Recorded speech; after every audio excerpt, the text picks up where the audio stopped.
Trina and Kai told Alexis the truth about her client Willow, and now she knows the truth. With my GH peeps, I hope everybody's having an awesome Monday, even though it's Monday. It's still hella bright here. I love it. But anyways, get into what happened on General Hospital. I was wondering if Kai and Trina were really going to tell Alexis the truth. Remember, they walked up to her office at the very end of Friday's episode, and they told her the truth. They explained to them even that they were there. They heard the twinkle twinkle little star. They thought it was from Drew's film. It was like, no, it could have been from the killer. And then Alexis was just kept saying, just like like she was in denial about the whole thing or whatever. And it's like Alexis was like, yeah, you can go to the police if you want to, but then you gotta explain why you were at Drew's and why you didn't come forward in the first place. So yeah. Oh, and Alexis was trying to apologize about what she did to Portia on the stand, and Trina basically didn't give a fuck. I don't think she's even talked. I don't think her and Portia have really had a scene since afterwards when Portia was trying to talk to Trina. But yeah, they seemed annoyed about the whole thing.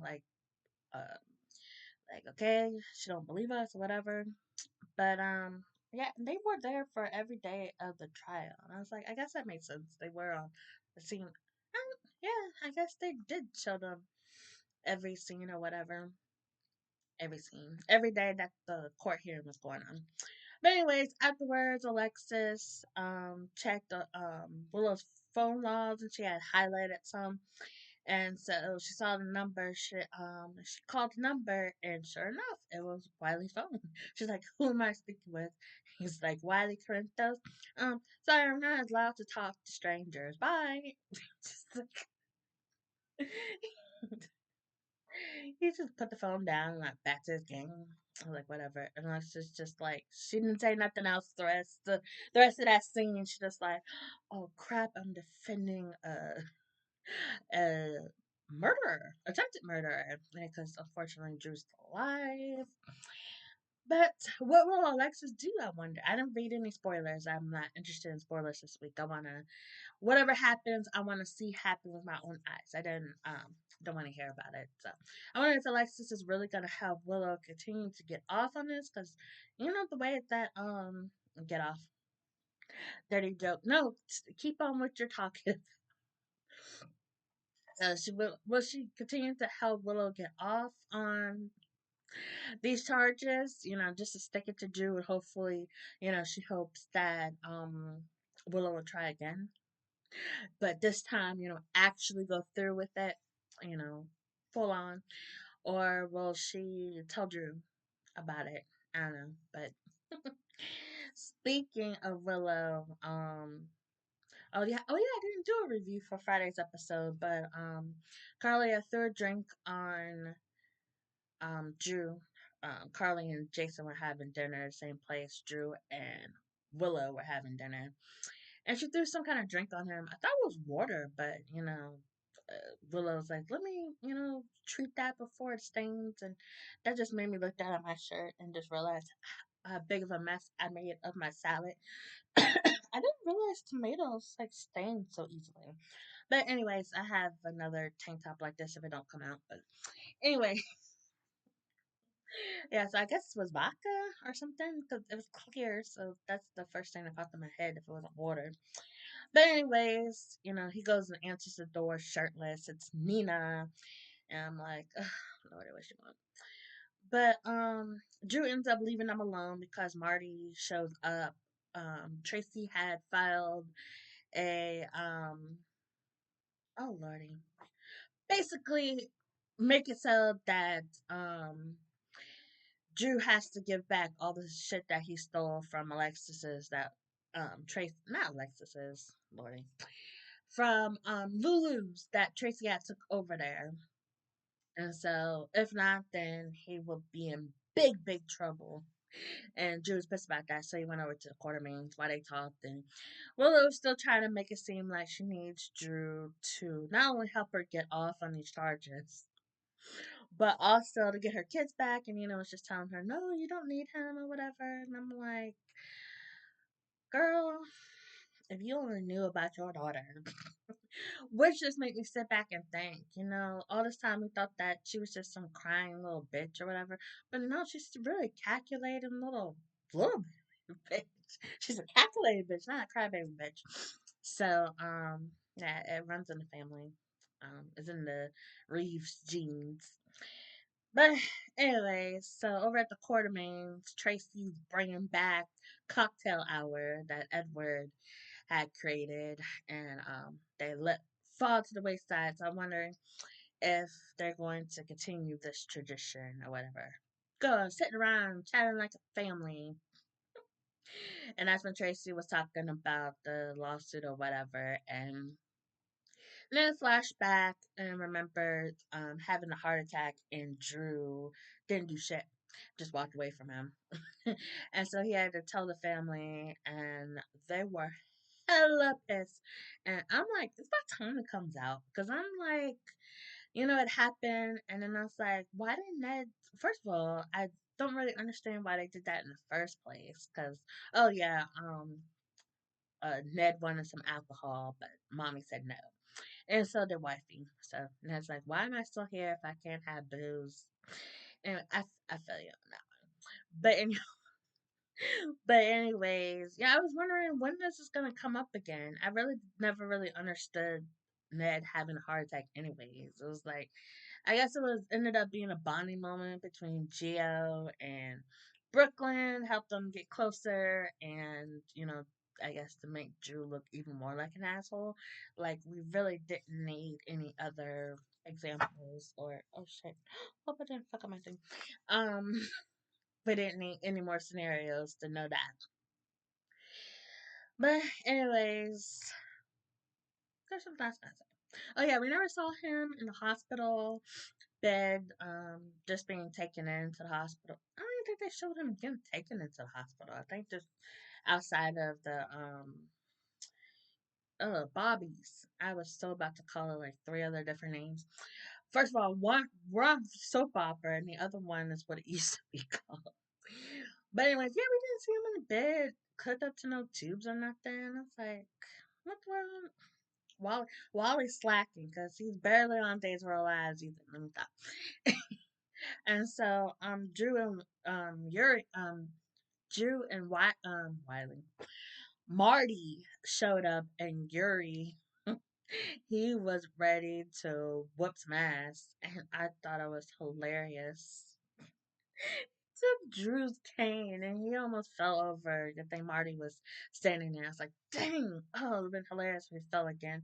I still laughing at Jason kicking the cane from under him. Oh Lord, that was terrible. Yuri was ready to do some battle, but Tracy was like, no, it's okay. We can battle without weapons. And Yuri's like, okay.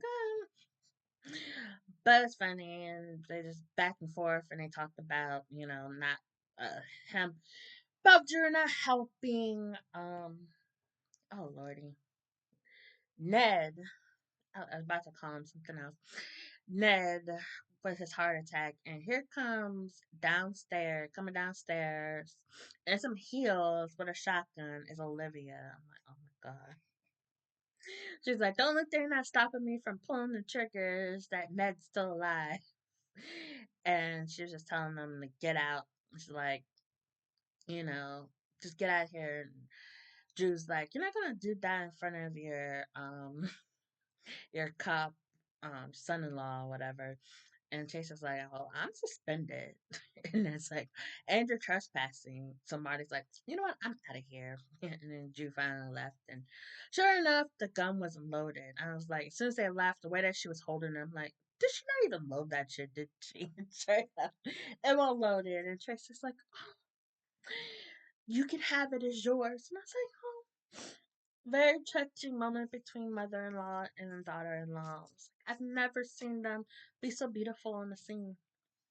Belated Christmas present or early Christmas present, early birthday present for Olivia.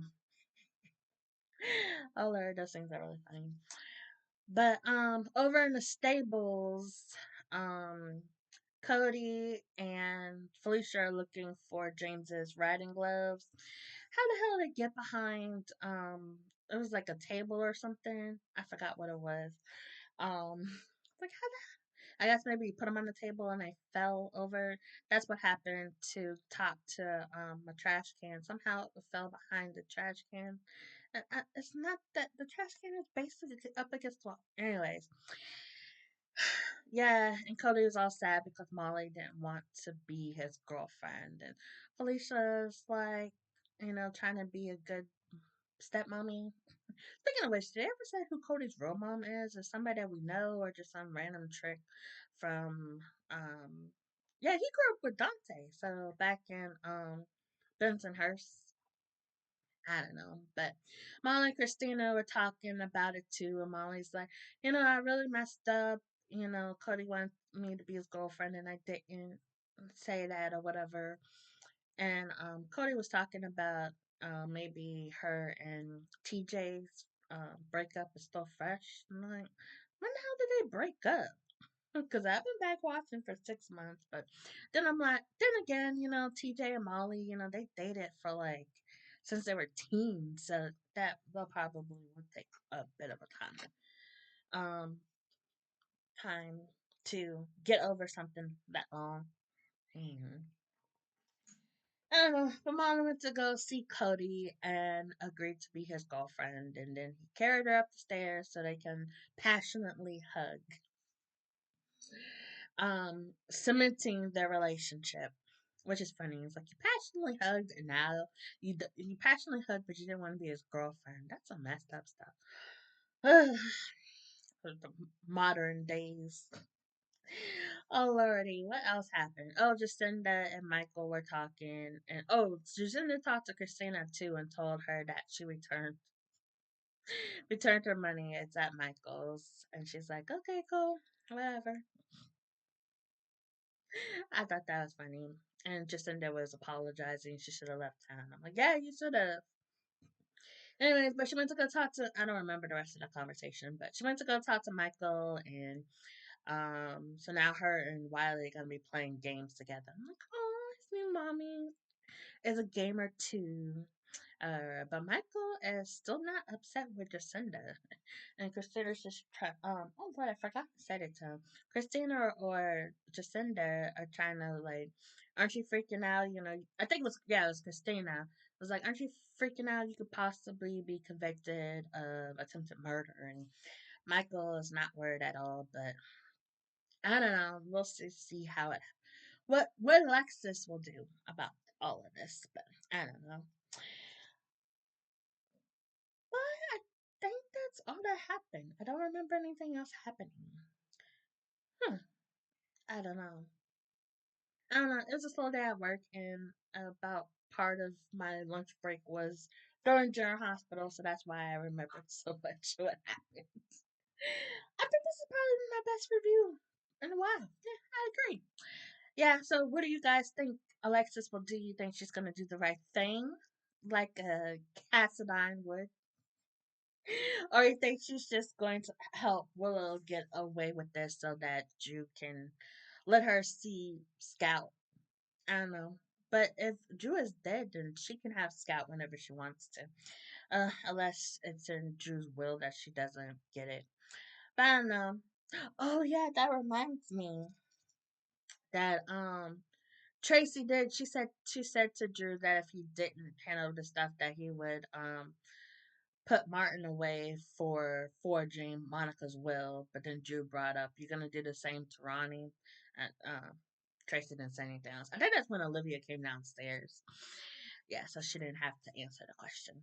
But anyways, what do you guys think of the show? What do you think Alexis will do? Let me know in the comments below. And if you like this review, hit the like button. Subscribe for more General Hospital reviews and random videos that pop up into my head. Anyways, thank you for watching. I appreciate it as always. Love you guys.